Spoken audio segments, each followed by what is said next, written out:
Hello good morning to everyone. आज हम लोग स्टार्ट करने वाले शेयर फॉरफिटेड, मतलब जो शेयर को इशू किया जाता है उसको शेयर को फॉरफिटेड कैसे की जाती है। तो सबसे पहले देखिए उसका एंट्रीज कैसे होती है, उस पर ऑलरेडी हम लोग डिस्कस कर लिए हैं। ताकि हम लोग आते हैं सम पे, क्वेश्चन को कैसे सॉल्व करेंगे। खासतौर पे आज जो होने वाला फॉरफिटेड प्रोराटा अलॉटमेंट कैसे होती है, प्रोराटा बेसिस पे कैसे हम लोग फॉरफिटेड करते हैं। तो सबसे पहले मैं क्वेश्चन को आप लोगों को फोटो भेज रहा हूँ ताकि आप लोग क्वेश्चन को स्क्रीनशॉट ले लेंगे।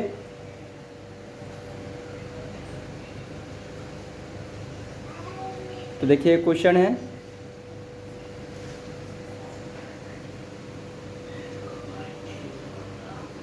तो देखेंगे ये 22 नंबर क्वेश्चन, इसको आप लोग स्क्रीनशॉट ले लेंगे।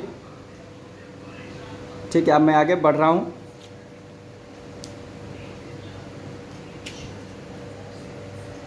देखिए इस क्वेश्चन में क्या था है, mister Ganesh applied for 3000 shares of 10 each at a premium of कहता 2.5 पर share. He was allotted 2000 shares after having paid 5 on application. He did not पे दी allotment money of 5 including कहता premium and on the final cost of 2.5 per shares. His shares were forfeited. Later these shares were reissued to Mahesh as fully paid for 9 per shares. Pass journal entry to record forfeited and reissue of shares. तो देखिए यहाँ पे question क्या कहता है, सबसे पहले हम लोग क्वेश्चन को समझेंगे। यहाँ पे क्या क्या था, कंपनी ने 3000 शेयर को इश्यू किया था, 3000 शेयर। इस शेयर को अलाउड किया था 2000 शेयर, ये था 10 ईच, 10 ईच था, 2.5 प्रीमियम पे था। ठीक ना, ये क्वेश्चन था। तो सबसे पहले देखिए एंट्रीज कैसे करेंगे हम लोग। तो शेयर कैपिटल को तो डेबिट करेंगे जो कि फॉरफिटेड किया जा रहा है। यहाँ पर लिखेंगे शेयर कैपिटल अकाउंट डेबिट। तो कितना होगा, तो जितना अलाउड किया गया था। तो 2000 को मैं 10 से मल्टीप्लाई करूंगा तो ये हो जाएगा 20,000, ये हो गया।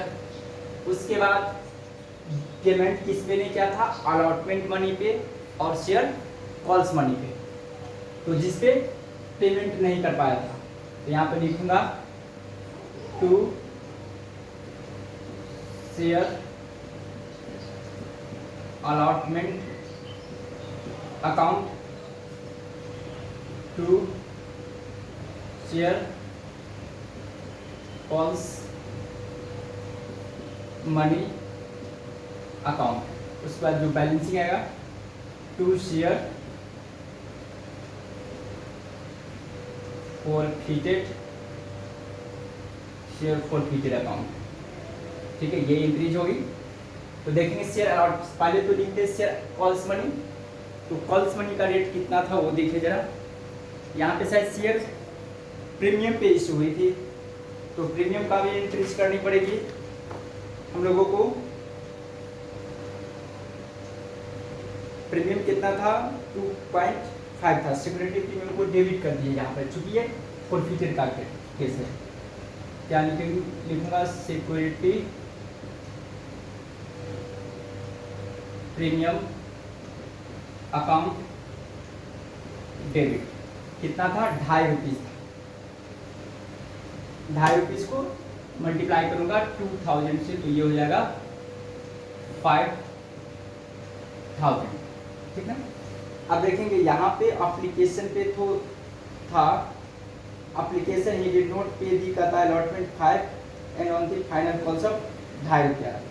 यानी कि यहाँ पे था आपको अलॉटमेंट पे था 5 और फाइनल कॉल मनी पे था 2.5 रुपये, इसमें इंक्लूडिंग प्रीमियम भी है।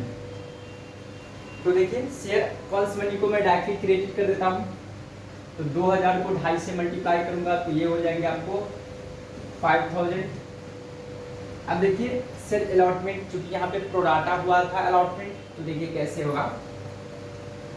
सबसे पहले देखिए ये एप्लीकेशन पे दिया कितना होगा, एप्लीकेशन पे रिसिप्ट हुआ होगा, एप्लीकेशन पे देख लीजिए, एप्लीकेशन का रेट था आपको 5 रुपीज़ था, ठीक ना। तो ये 3000 शेयर आया होगा, ठीक है, इशू नहीं हुआ था, ये रिसीव हुआ था एप्लीकेशन पे, ठीक ना। तो 3000 इंटू 5 इक्वल टू 5 या 15,000, ठीक है। और अलॉटमेंट पे कितना होगा,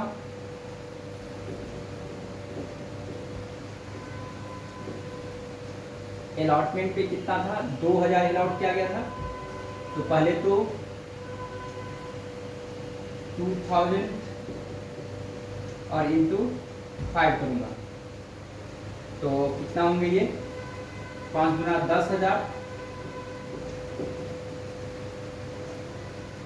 ये एक्सेस कितना हुआ 5000, एक्सेस एप्लीकेशन पे आया होगा, ये हो गया एक्सेस मनी रिसीव एप्लीकेशन, ये हो गया, समझिए। और ये पेमेंट कितना नहीं कर पाया है, तो 2000। तो देखिए यहाँ पे क्या होने का है, 2000 शेयर होल्डर नहीं पेमेंट किया है 5, तो ये हो गया 10,000।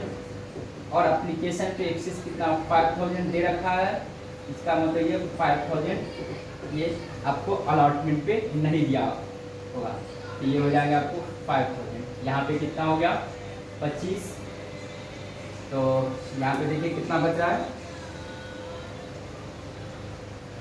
तो 25 है तो 10 चला गया, तो 15,000 शेयर फॉरफिटेड का ये बैलेंसिंग फिगर आ गया, ठीक है।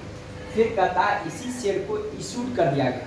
आई होप आप लोग अच्छे से समझ गए होंगे, एकदम अच्छे से समझना है, किसी प्रकार को इशूज होगा तो आप लोग कमेंट करेंगे। तो देखिए यहाँ पे क्या है, इसमें कहता है later these shares were reissued to Mahesh as fully paid for 9 per share. फिर इसी को 9 पर शेयर पे इशू कर दिया, मतलब जो 10 रुपीज़ एक शेयर का प्राइस था उसको 9 पर शेयर से इशूड कर दिया गया। इसका मतलब 1 रुपीज़ क्या होगा डिस्काउंट का। तो जब शेयर को रीइशू किया जाता है तो डिस्काउंट की जगह पे हम लोग शेयर फॉरफिटेड को डेबिट करते हैं, ठीक है। तो क्या होगा पैसे आएंगे, क्योंकि रीइशू करूँगा मैं तो यहाँ पे होगा बैंक अकाउंट डेबिट, ठीक है। शेयर फॉरफिटेड डिस्काउंट की जगह पे share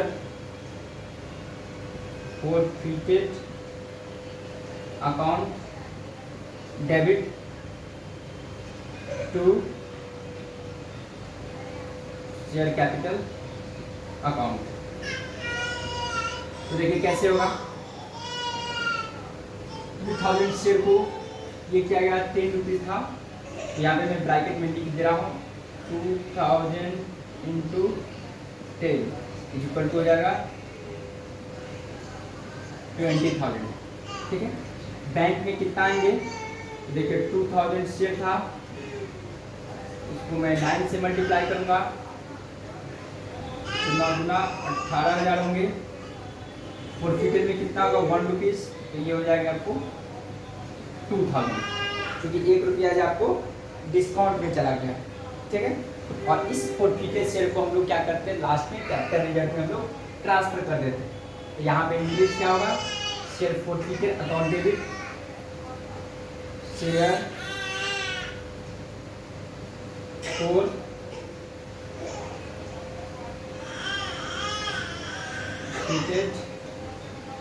share forfeited account debit to capital reserve account. कितना होगा, तो देखिए शेयर फॉरफिटेड 15,000 था, जिसमें 2,000 डिस्काउंट चला गया, तो ये आ गया आपको 13,000 रुपया, ये आ गया आपको 13,000, ठीक है। आई होप कि आज आप लोग यहाँ तक समझ गए होंगे। प्रोराटा बेसिस पे इसी तरह से हम लोग को इंक्रीज करनी है, ठीक है। और आज की क्लास यहीं पर एंड हो रही है। मैं फिर एक दूसरे क्वेश्चन लेके आ रहा हूँ।